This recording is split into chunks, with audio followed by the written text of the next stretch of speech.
Nagaan Waaqayyoo isiniif haa baay'atu. Ani Dirribaa Yeleen jedhama. Har'as egaa barumsa keenya mata duree waliigalaa isaa jireenyaaf tajaajila ergamaa Phaawulos jedhuun deebinee wal arginee jirra.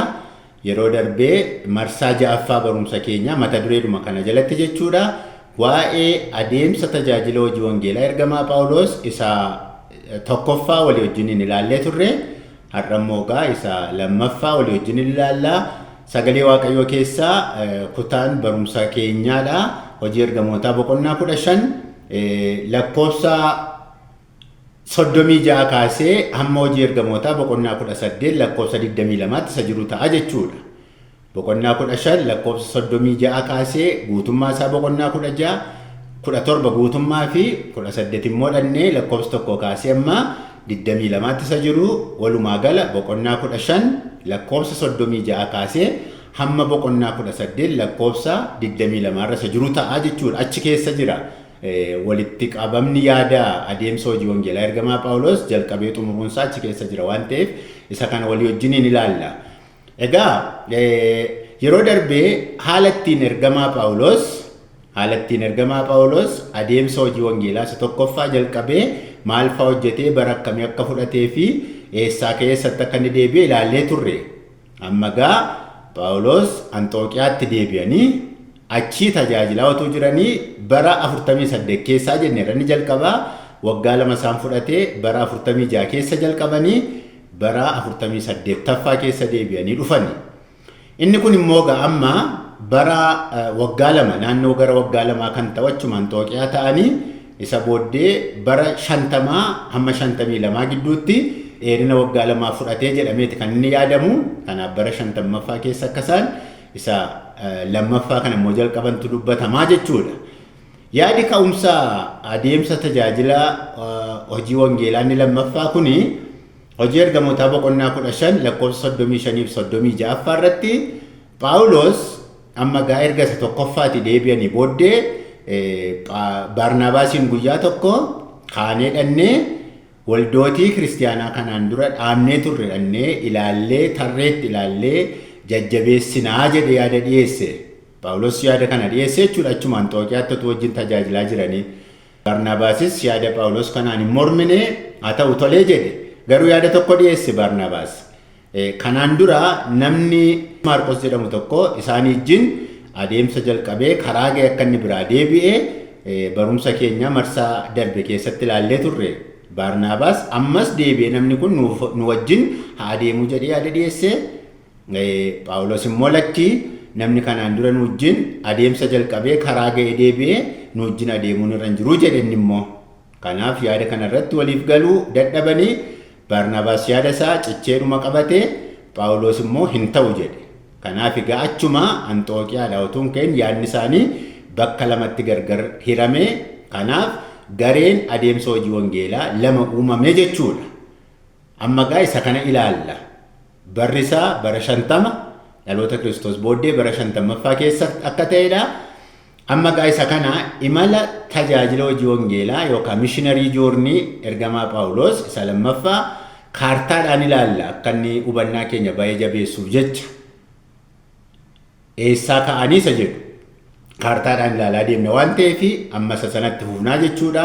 Phaawulosiif Siilaas akkuma kaartaa kanarraa arginu adeemsa isaanii itti fufanii isa kan isaanii dheerinaan ilaalla waan ta'eef Barnaabaasiif Maarqos immoo gara Qophiroos dhaqani. Karaa isa kanaan dura yeroo adeemsa hojii wangeelaa isa tokkoffaa irra ba'anii turan Qophiroosiin dhaqani. Qophiroos ishee biyya bishaan gidduu eedda achi dhaqanii booddee jarri kun wanti isaan hojjetan mul'inaan wanti kaa'ame hin jiru waan ta'eef waa'ee isaanii asuma irratti dhaabnaa jechuudha. Itti fufee waa'ee tajaajila isaanii wanti ibsamee jiru hin jiru waan ta'eef kan isaanii kana caala wanti nu ilaallu hin jiru. Phaawulosiif Siilaas garuu maal godhan? Anxooqiyaatti ka'ani. Anxooqiyaatti edda ka'anii booddee Xarseesiin dhaqani. Xarsees magaalaa Phaawulos itti dhalateedha. Yeroo amanee waggaa muraasa booddee immoo gara Yerusaalem yeroo dhaqee warri Yihuudotaa ajjeesuu barbaannaan achitti baqatee gara waggaa 9-10 achi taa'ee ture waan ta'eef tarii waldaan kiristiyaanaa biyya kana keessa jiraachuu dandeessi jedhamee yaadama. Kanaaf waldaa kana itti goree jajjabeessee gaafatee darbeeraa tilmaamni jedhu jira. Achirra darbuusaa garuu hojii ergamootaa 15 lakkoofsa 41 irratti arguun hin danda'ama. Isa booddee gara achirra darbanii egaa sarara diimaa ilaaluun hin danda'ama.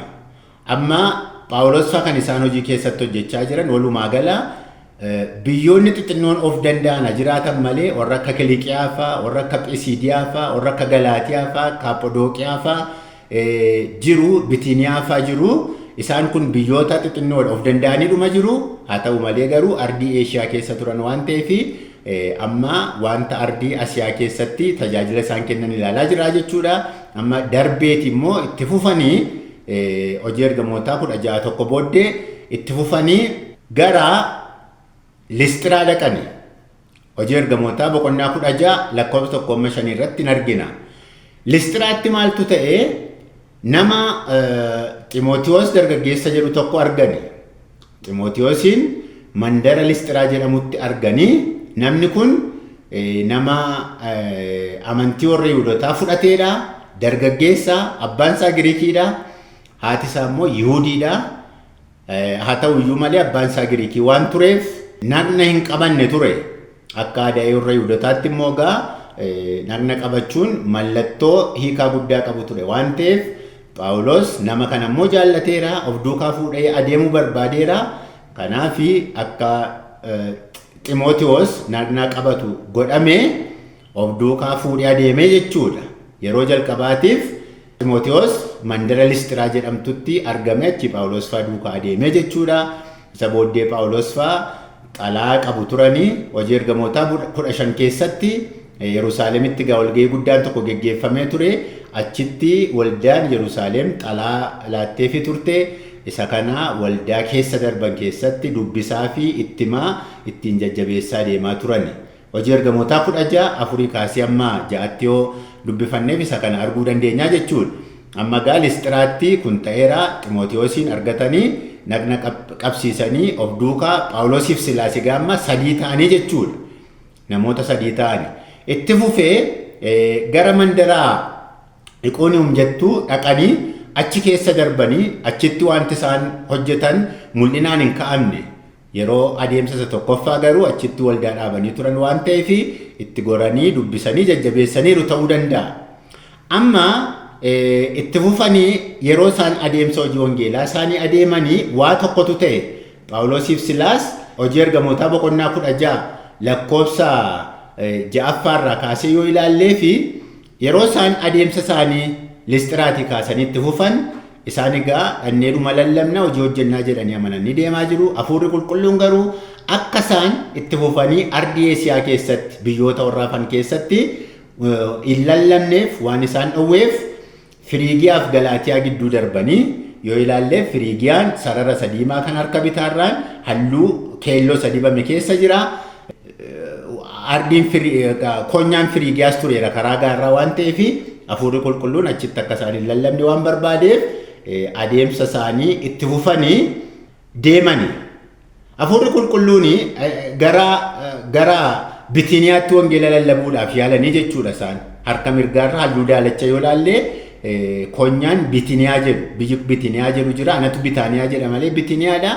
Hafuurri qulqulluun akka isaan achittis hin lallabne waan barbaadeef darbanii dhaqanii Xiroo'aas iddoo jedhamu dhaqani. Xiroo'aasiin yoo ilaaltaniif hojii ergamootaa 16 irra jira. Qarqara dhuma ardii Eesiyaa irra jira. Amma adeemsa isaanii ardii Asiyaa keessa jiru hin xumuranii jechuudha. Xiroo'aasiin dhaqanii.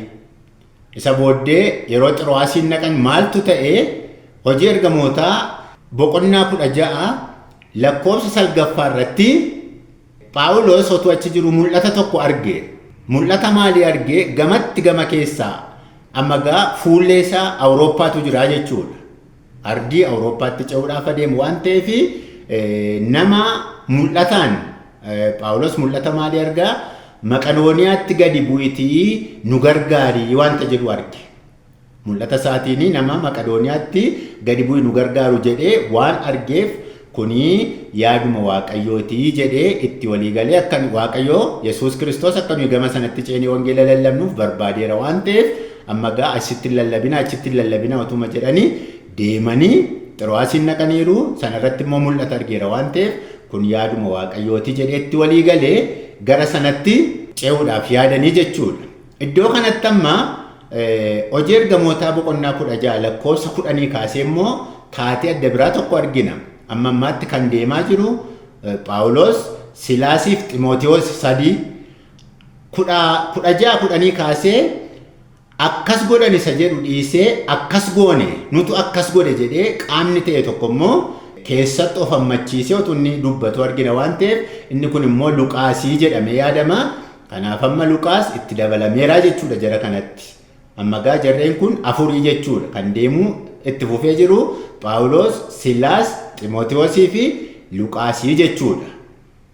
Isa booddee gaamma mandara Xiroo'aas kanaa xumura dhuma biyyaati waan ta'eef gama Maqadooniyaa lafa waaqayyootti nu barbaadeera jedhanii yaadanitti ce'uudhaaf doonii yaabbachuu ture. Doonii yaabbatanii hojii ergamootaa boqonnaa 16 lakkoofsa 11 kaasee olaallee fi gara Niyaapoolisiin naqanii kanagaa doonii yaabbataniitti kan isaan adeemanii isa booddee Niyaappoolisii edda dhaqanii booddee biyya Maqadooniyaa jedhamu keessaa gara mandara Filiphisius dhaqanii ergamoota 16-12-40tti olaallee fi mandara Filiphisius kana dhaqanii jechuudha. Filiphisiusitti maaltu ta'e? Filiphisiusitti hojii ergamoota 16-11-15tti olaallee guyyaa sanbataatti mandaricha keessaa baanee jedha.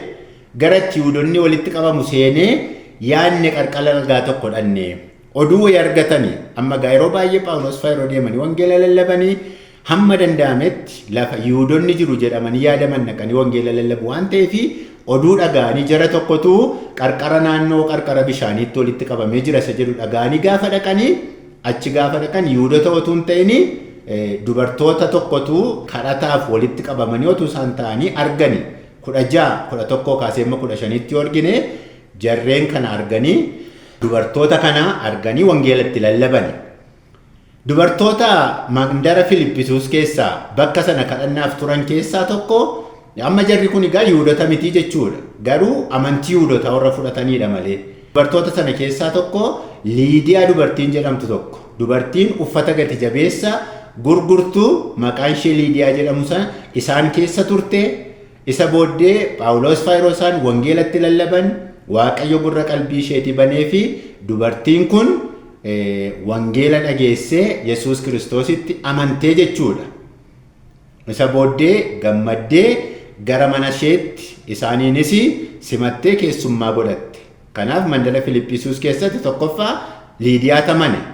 Lammaffaa Phaawulos fa'aa hidhame mandara kana keessatti ergamoota 16-24tti olaallee maaltu ta'ee mandara kana keessa xomboree hafuura odaa himuu of keessaa qabdu tokkotu mandara sana keessa ture.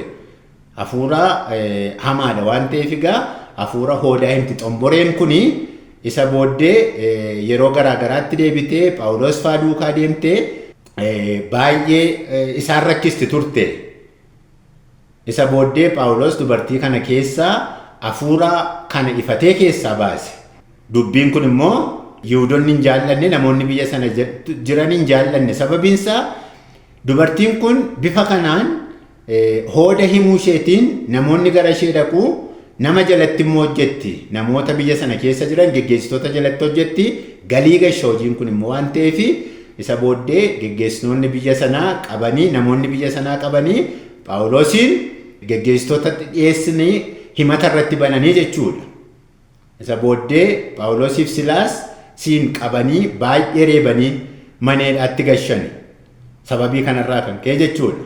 Phaawulosiif Silaas hin hidhaman egaa Filiphisius keessatti tokkoffaa Liidiyaa tamanee lammaffaa hin hidhamanii itti fufee halkan walakkaa Phaawulosiif Silaas maneedhaa keessa ta'anii faarfatanii kutaadhuma kana keessatti arginaa jechuudha. Hojii ergamootaa 16 keessatti isa booddee eegduu mana hidhaa sanaa inni Phaawulos fa'aa halkan eegaa ture in amanee Hojii ergamootaa 16:25 kaasee amma 34tti immoo yoo ilaalle eegduun mana hidhaa sanaa immoo Filiphisiisitti amanee jechuudha. Taateewwan kana faatu jira. Amphifoolisii fi ka'anii achi keessa darbanii achitti wanti hojjetame hin jiru. Tasaloniqee dhaqani gara Tasaloniqee dhaqani akka arguun danda'amu Tasaloniqee dhaqani hojii ergamootaa boqonnaa 17 lakkoofsa 2 kaasee amma 10tti. Achitti immoo maaltu ta'e? Tokkoffaa mana sagadaa warra Yihuudotaa dhaqanii wangeela lallaban. Egaa beekamaadha baay'ee beekaa deemuun nurra jira akka isaan Yihuudota bira dhaqanii wangeela lallabanii carraa kennuuf isa jalqabaa.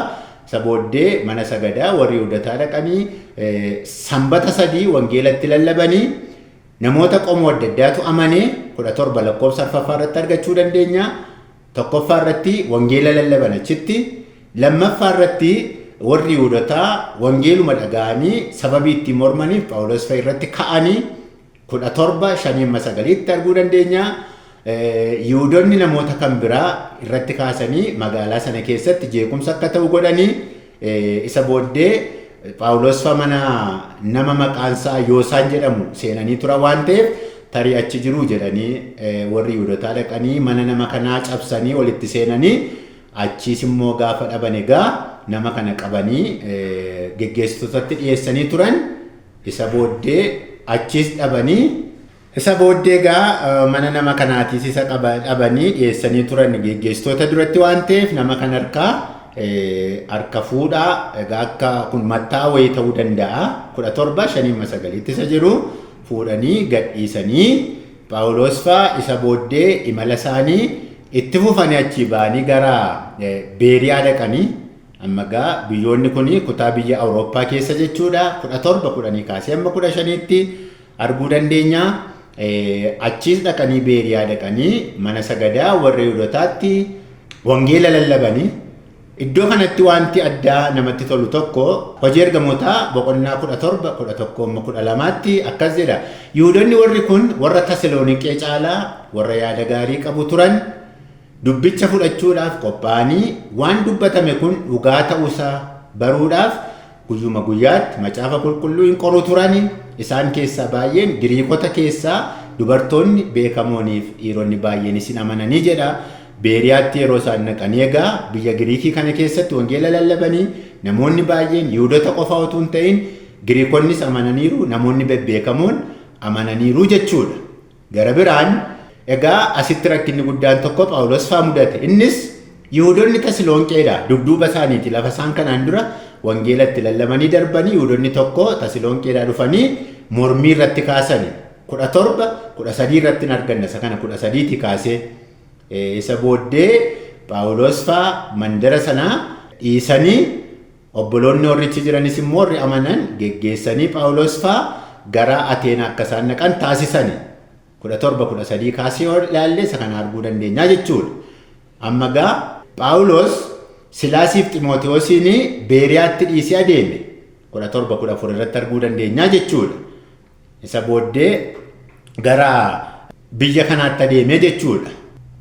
Gara Ateenaa dhaqee jechuudha. Ateenaan egaa magaalaa guddittii Giriikiiti waan ta'eef hojii ergamootaa 17-16-37 irratti argachuu dandeenya jechuudha. Ateenaatti maal faatu ta'ee yeroo manni magaalaa sana dhaqu fakkeenyonni waaqolii tolfamu baay'een mandarattii keessa turan waan ta'eef garaansaa gaddee ture wanta kana waan argeef isa booddee haa ta'uyyuu malee Giriikotaa fi Yihuudotatti wangeela lallabee bakka hundumaatti lafa gabaatti namoota arge hundumaatti wangeela lallabaa ture. Isa booddee garee warra Giriikotaa Quriyoosii fi Stookiyoos jedhaman wajjin immoo falmiitti seene. Isaan kana wajjin yaa'ii warra Giriikii Ariyoosfaagos wanti jedhu yaa'iin jira. Isaan gidduu dhaabatee dhaqee egaa wanti guddaan iddoo kanatti beekuun nurra jiru afaan Giriikiitiin wajjin falma waan ta'eef Phaawulos immoo nama salphaa miti wajjin falmee isaan arrabsanii iyyuu turanii. Haa ta'uyyuu malee isa booddee dhiisee gara Qorontositti deebi'ee jechuudha. Phaawulos Giriikiidhaa gara Qorontos dhaqee Qorontositti immoo maaltu ta'e Yihuudoonni jarri tokko abbaa manaaf haati manaa Aqiilaaf maqaan isaa Aqiilaa jedhamu tokko biyya Roomaati ari'atamee ariisaan biyya Roomaatti irra ga'ee ture waan ta'eef mootiin biyya sanaa ari'ee ture. Kanaaf namni Aqiilaa jedhamu Qorontos keessa nama jiraatu tokko wajjin wal arge Phaawulos. Namichi kun akka carraa ta'e hojiinsaaf hojiin Phaawulos hojjetu wal fakkaata ture.